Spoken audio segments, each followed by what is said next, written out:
So I want to talk about PowerPoints, and I just want to identify a few sites where there's a collection of mounds around a point, of which the one at Mendota, we have a large, it's called the center mound. This would have been the mound where the ceremony would have been conducted. Likely a drummer would have drummed up the energy, and then whatever the ceremony was would have occurred on this part of the flat land here. And as I've already said, this would be like an open-air cathedral. This would be the place where the congregation of the living are, and this is the place where the deceased are. And these all are pointing or swirling around this energy point, and it's coming right off at true north. There are some places in the world that are called axis mundis, connections with the center of the celestial orb, and this could be one of those places where sacred energy comes down and then radiates out through the arms of these two long linear mounds, bringing grace or sacred energy to those that are there. This would be another PowerPoint.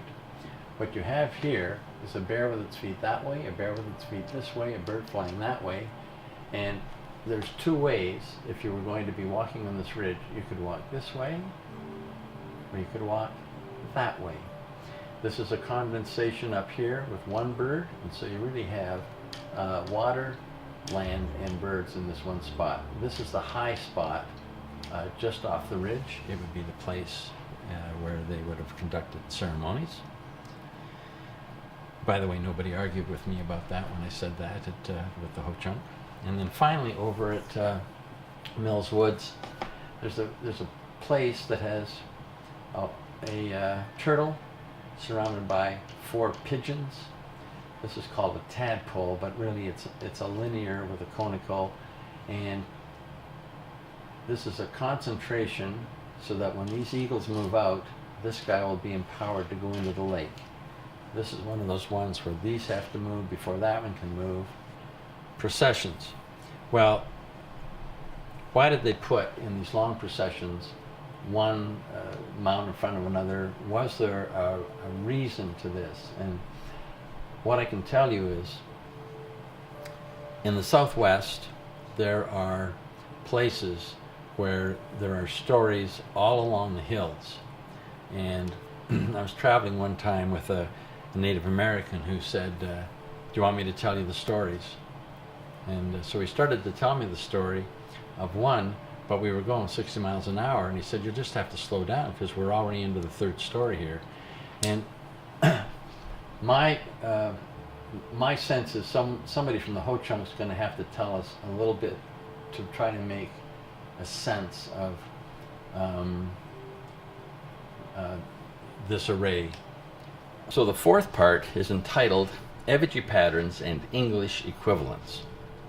Having come this far on the journey myself to try to understand these patterns, having found repetitive patterns, I thought that there was actually a basic science that could underpin most of these observations. And so what I'm going to be presenting is what I think are direct observations that any skeptic or interested person could go and see for themselves, which would help us say in English what I believe the effigy patterns say in their meaning. So with that introduction, this part is going to focus on what can we say in English about a site. We're going to use as a background some of the liturgy of the soul to spirit land, that is the journey of the soul to spirit land. In 2000, I published a book called The Eagle's Voice, Tales Told by Indian Effigy Mounds. This book is my interpretation of the mounds at Mendota Mental Health Institute and is in the form that would accent the journey of the soul to spirit land going through 4 doors. And briefly, they are that the 3 people buried in the stone grave chamber are facing west, which would be the door to the setting sun, that the turtle effigy mound that is right next to that grave that points to the longest arc of the moon in its setting would point to the second door, and that is the below the surface lodge of Hiragowina, where contests would happen. The third door, I think, is the four-legged deer, and that's how I've described it in the book, because it says off to the right there's a field, and off to the right of that four-legged deer there is a field. And it says follow in the footsteps of those who've gone before, and this deer has 4 legs.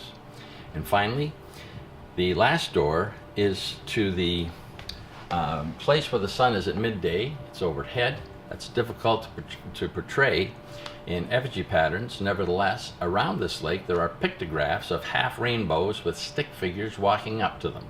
And while there isn't one on the grounds yet, that is that we found, that's how I interpreted that. So that 4-day journey to Earthmaker, I thought, was plausibly laid out in the way those mounds are, and that's how my book describes it. So we're going to use aspects of that, and I'll identify that when that happens. So, how fresh are these insights? Well, it remains to be seen. Effigy patterns are not phonetic. They are not a language. But because there are recurring patterns that carry information, they have meaning, and part of this presentation, and of course, as I've worked with others, the intent is and has been to discover what they actually mean, what they refer to. And of course, this is my interpretation of these effigy patterns. The way I approached this was to simply look at how a sentence in English is constructed. This is probably grade 6 language. And the sentence I used was Jim, as in Jim Scherz, went to the store. It's a subject, a verb, and an object. That is, there's a subject, it's going somewhere, the object, and there is a motion, a verb that states how they got there. The equivalent in the effigy pattern for a burial site, which would be for a person that's going to journey to spirit land, would be the deceased journeyed to spirit land. Subject, action, movement, and object. And I thought that thinking of the effigy mounds that way, and being aware that there are many movement issues in them, that is, that birds are flying, turtles are going downhill, etc. Those are the movements. And therefore, the 2 factors are really the verbs and the objects. So factor 1, the verbs, are the action movement patterns. And factor 2, the objects, are the place where the person's going. And without spending much time here, although in an appendix I'm going to develop this further, Michelangelo, about 400 years after the construction of the last effigies, used the very same idea of pointing when he reconstructed Capitoline Hill in Rome, and had the Rome of the emperors connected to the Rome of the popes. And he did it through a statue of Marcus Aurelius, and he pointed him using an isosceles triangle of buildings over to the Dome of St. Peter's. It is a clever and innovative and remarkable way that he was able to remodel Capitoline Hill and connect the 2 Romes. So, if we're going to look at the verbs, factor 1, pointing is the first obvious thing. Each effigy is going somewhere. So birds fly, animals walk, water spirits crawl or swim, they point somewhere. So, as one elder told me, let them stand or fly or swim and see where they're going, because that will tell you the meaning of their destination. The second thing is that for 4-legged animals, there are 2 directions. There's the direction of the feet, and there's the direction of the way the animal is headed. Both of these are important, and I've tried to show you how that is with the 4-legged deer. The feet point to the north, the animal's walking to the east, and the connection between the north and the east, I said, was a way to tell that the deer was pointing to an equinox sunrise and not a fall sunrise. Then, topography. Animals move up and down hills. They move into and out of water. They move with the flow of the current of a river or a creek. Then there is the final destination. Where are they going? And sometimes they're going to just another hilltop. At other times they're going to the horizon, and they're going to connect with a celestial event. The sun is the most common, the moon would be the second most common, and then there are some connections with planets. Finally, there are long-range connections. That is, they're going somewhere that is not obvious in direct sight. And this is where sacred geometry comes in, and I've tried to show you in part 3 how Spirit Rock in the Arboretum in Madison, Observatory Hill on the University grounds in Madison, and then the Conical Mound across the lake at Mendota actually are in a phi relationships.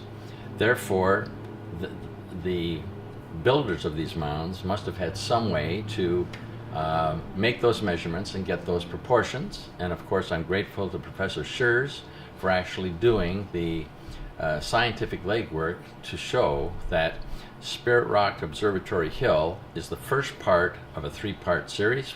Observatory Hill over to Mendota would be the second part. So this is that A is to B is B is to the sum of AB. Then we have to find out where they're going. Well, first of all, they're buried, and then they're going to some place in the afterlife. Now, for a monotheistic religious audience, apparently souls go to the heavens. That is, they go to the sky. Heaven is above us. For the Ho-Chunk, heaven for a particular clan, or spirit land for a particular clan, was actually right where they were. It was the same place that they were on Earth, but on the other side of a veil. It was an idealized form of life, and so what they had was the living on and in the water, or on the land, or in the air, depending on the effigy, and they had the spirits of the deceased living in the same place on the other side of the veil, and it was quite porous. And in dreams and reveries and in mists, there was communication between some deceased and some of the living. So the domain of, say, the water spirit clan is in the water. And I showed how in the story of the Indian's bed, the hero, if you like, actually transforms into a catfish and then lives in the lake with the water spirit maiden until the present day. A second aspect of that is that they used symbols and metaphors to indicate the movement. And I tried to show how geese migrate and bears hibernate, and that mating of the bears at Snimegale and eagles at Mendota are all part of showing that movement and that organic process. And finally, there's the ritual liturgy that I briefly outlined before, and we have now an English version of that. So, I'm not going to spend much time talking about Spirit Land, except that sometimes, and Radin points this out in his book, page 266, has a good description of 2 brothers walking on a path. They stumble, they look back, and they see they've been murdered. The stumbling was actually the act of death, but they didn't realize that they were dead till they saw their corpses. At that point, they become ghosts. That is, their spirits enter into a kind of limbo, and they do not enter into spirit land, at least in this version, until they've gone through, the family goes through what's called an adoption ceremony, which is the family's way of saying, we now want our deceased to enter into spirit land. And if they aren't adopted, one of the mythological stories is they become lonely owls, and their hooting at night is their unhappiness that they weren't able to enter spirit land. Souls were thought to reside by the body or by the grave up to 1 year, and therefore they were active with, and they could interact with members of their clan during that period. This just shows those 4 doors: setting sun, the Lodge of Hiragowina, etc. The bottom line here is that the afterlife is but life on earth, only idealized, and is actually in the same place. So, I've pointed out that on the 4th day of the journey to Earthmaker, the grandmother says that ancestors will come to you and they'll walk on each side of you and guide you safely to the rest of your family, the rest of your ancestors. And that walking on each side became important to me because I thought at a burial site where we have two adult bears that are on both sides of their cub, not only would that show that that was their cub, meaning that they were the parents, but it would show that they were acting as guardians, if you like, for the souls that are buried on the hill going into spirit land. Simply dissect this. I'll do it fairly quickly because much of this you're familiar with. But this pattern of 5 conical mounds, 2 large water spirit mounds, and a small water spirit mound, when you go to that site, you'll see that the 2 adults are pointing, that is, they're headed into the water. So that would be how pointing would apply. Their positioning. The 2 adults are in what I call a guardianship pattern. If they stand up, they'll move away from the center, guarding the periphery. The topography, they are going into the lake. That is, their heads are lower than their tails, so if they were bumped, they would slide into the lake. And one of them has a long-range alignment. That is, it points to the place on the horizon across the lake where the equinox sun would rise. The social aspects of this. Well, socially, the water spirit clan had its own place, both on Earth and in the afterlife. Culturally, the souls are going into the domain of their afterlife. Spiritually, they have guardians that walk them in on the final stage to their ancestors. And then there's the metaphor of the lizards. Since lizards hibernate over the winter and are born to the surface, mate, and then have their young hibernate or gestate in the earth, and then are born to the surface, the idea of hibernation becomes a parallel for what has happened to the deceased in the graves in the conical mounds. That is, they are in a period of hibernation, and in the spring of their spirit life, they will come from the grave into the water.